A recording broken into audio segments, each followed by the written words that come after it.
I'm that person. Brian Wheeler, lead PvP designer on Elder Scrolls Online.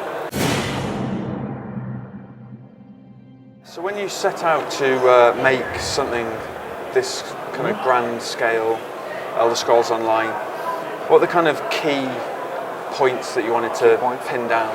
I mean, first is the feel. It's got a look and feel like Elder Scrolls. It has to have the same lore. It has to be real looking. And then right after that has to come combat. The combat has to feel like it's an Elder Scrolls game. Left mouse button driven, right mouse button to block. Very much the sense of you're not trying to do something different with the lore, different with the story, different with the game mechanics. It has to be Elder Scrolls. And that was where we first started out with it. From there it branches on to, okay, well, what else can we do with it? And that's where we get into very much playing with your friends. Did you kind of want to go for a standard sort of MMO audience? So did you want to have like raid bosses, PvP and everything in there right from the start? We knew that we were going to do PvP and safe PvE zones right from the start. In terms of high-end content, we've been working on nailing down what that's going to be besides dungeons. We're working on trying to figure out if there's going to be a zone which is specifically designed for high-level content that everybody can go to, but you would be in a different region from different alliances. So it would still be a safe PvE area, but it's the high-level PvE zone for people to go into. We're still nailing that one down. There's also going to be expansion content in terms of different guilds. There's Fighters Guild and Mages Guild when we ship, but we're looking at obviously adding in the other types of guilds too that people have been asking us about. Can you tell us kind of generally how PvP works? Yeah, sure. That's my specialty. So. Okay. Basically, Cyrodiil is a large area which is a huge fight zone. That's the only place you can PvP, so you're safe in your starter area and your quest area. But when you go into Cyrodiil, there are keeps to capture, resources which fuel those keeps, and all those are given to the three sides natively. So you have about 6 keeps and resources to support it that are yours. The enemy also has a set for both other alliances, so it gives you a sense of ownership right when you start. And then if you take a keep from an enemy, they're going to be pissed and want to get it back. Same goes for you. The keeps control a whole lot of things. They control transit. You can travel from keep to keep. They are also respawn points. They also are the things that gate becoming an emperor. So there's 6 keeps around Imperial City. While you can't get into Imperial City when we launch, there's still going to be the ability to crown an emperor. And there's a leaderboard system which tracks how many alliance points you've been accruing, and then if you're on top of that list for your alliance, when you take those 6 keeps, you become an emperor. There's also Elder Scrolls to capture. There was the first time in Skyrim you actually got to pick up an Elder Scroll and carry, sorry if that's a spoiler for anybody, you actually get to carry an Elder Scroll, and we took that in our game as well to be actually, alliances own them and you take them back to your keeps and hold them. So keeps really do play an important role, but the resources that fuel them also play an important role.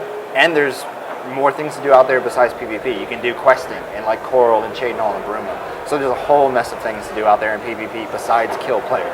Yeah, in terms of locations, in the demo we visited Skyrim and Morrowind. What other kind of locations are there, and was it a conscious effort to kind of have a bit of everything for all the fans? Yeah, in Daggerfall Covenant there's places that you may have seen in Arena. Granted, Arena was a long time ago, but they've been revitalized in our game. So there's, in Elder Scrolls Online, you'll see Daggerfall, the city.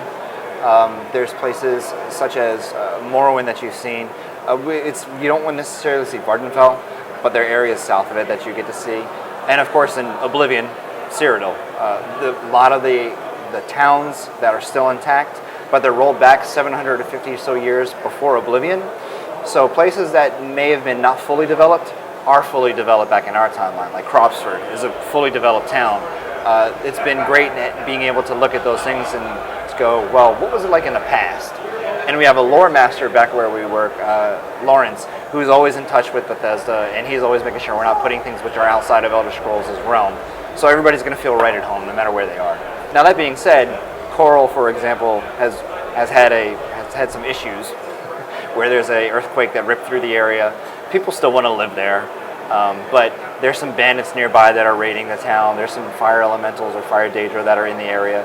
So there are lots of things going on, not just the fact that it's set dressing. People need your help in Cyrodiil as well as back in your hometowns in Daggerfall, Admeri, or Evanheart. In terms of a level cap, do you have a level cap, or can you just keep leveling up? The cap for leveling is 50. and that means there's 50 times you can spend health, magic, or stamina points. But there's a skill system that's underlying all that, and you level up your skills as you play, based on earning experience by doing quests, killing monsters, killing players, and doing things in PvP as well. Each of those skill lines level up based on what you have equipped, or what you're using in your weaponry, or what's on your hotbar. And then after you've acquired a lot of skills that you already have started with, you can actually unlock Mage's Guild, Fighter's Guild, PvP skill lines, and also Werewolf and some other skill lines that are scattered about Cyrodiil. So there's more to leveling than just level 50. I think it was in the class menu as well. I noticed your skills there attached to levels, and yes, there's an ultimate skill at level 100. There's an ultimate skill. You access you access the ultimate skill somewhere around level 10 in the skill line, I think. I don't remember exactly because I'm not the combat lead, and we're in beta, so that number may change. Yeah. But when you unlock an ultimate ability, that's an ability you put in your 6th slot, and as you're killing things, that builds up in power, and then once it reaches the full capacity to be used, that pretty much is a button that helps you handle situations that are out of the norm. Like if you go into a group of 3 or 4 players, or 3 or 4 monsters, I do everything player-oriented, sorry. That ability helps you either turn the tide towards your favor, and then other people come in and they can actually synergy off of that. So you may lay down an area of healing and I can come in and then hit my X button and then make that heal me as well. So it's a very effective ability. We also noticed that playing the demo, we got a spell to a certain level and it said this spell can now be morphed. Can you tell us about that a bit? Morphing makes your ability go one way or another. So let's say you have a direct damage ability. You can choose to make it do area effect damage or possibly heal you. I don't know which ability that could possibly be. I don't think we have that exact ability in game, but it's kind of like that example where you're used to leveling up this ability doing a certain behavior, and then you can choose to expand on that behavior.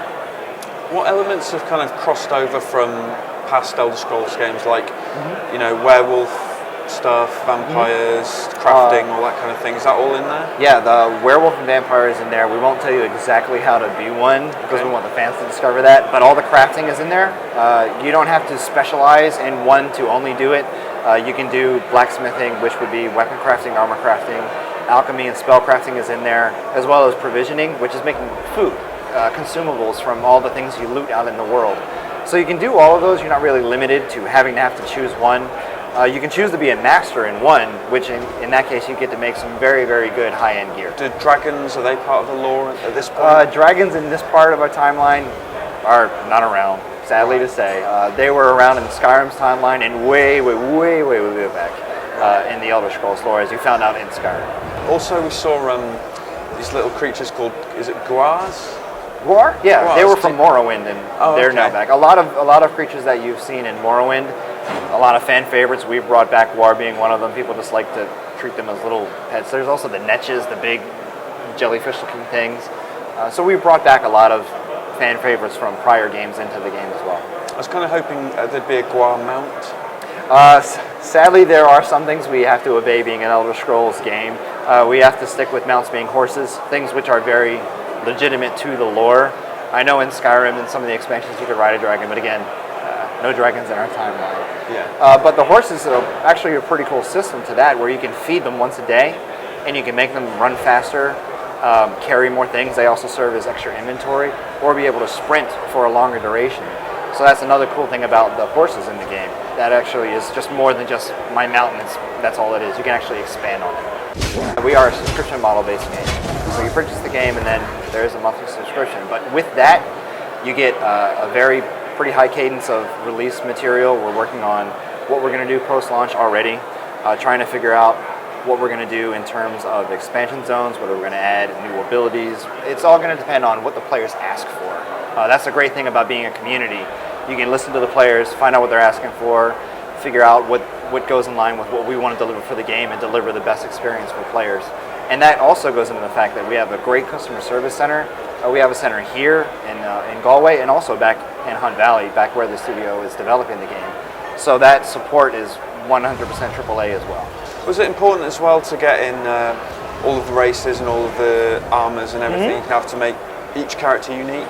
Yeah, the great thing about that is while you start off basically as a Nord wearing Nord gear, through the crafting, you start to learn how to make Dark Elf versions of it, Argonian versions of it, and then when you hit level 50, you get to go into the enemy alliances. You don't fight them there, but you can go in there and experience their content as a level 50 player, and that's where you can learn to craft actually gear from that alliance as well.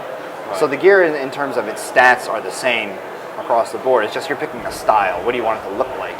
And that's always important. And also making sure we get the non-racial ones like glass and obsidian, making sure those are in there too. And of course the race you select dictates how everyone responds to you in the world, right? Right, yeah. The race you pick, NPCs will respond to you differently. We actually have that hooked up in Cyrodiil too, where in some of the towns, if a keep is owned nearby, that town has patrols of that alliance going through it, and the people inside, some of them will react to you differently. Like if you're part of the Ebonheart Pact and a Dark Elf, and you own a keep near one of those towns, Dark Elves will be like, oh, thank God you guys own this keep nearby. Whereas if you were maybe a Bosmer and you own that keep, they'll go, Bosmer. So they react to you differently. It's really cool seeing that. And can you still go on kind of wild rampages like you did in the other games and go insane? So there's no killing of any NPCs of your own alliance or the friendly enemy alliances when you visit them. The only place where you can theoretically rampage is in Cyrodiil, and that's only rampaging against enemy players or enemy NPCs from the other alliances. So there is some places you can do it, but you can't like take over a town like you could in the other games, because we really want to build a sense of community, not just with other players, but with the NPCs too. They need your help. They're part of an alliance. You're part of that alliance trying to help them out. So we don't want to allow you to kill them. It would essentially break the game. Yeah, it would kind of be like, hey, I'm part of your side, and then I killed you. So it kind of gets rid of the teamwork a little bit. Spring 2014 for Mac, PC, Xbox One, and PlayStation 4.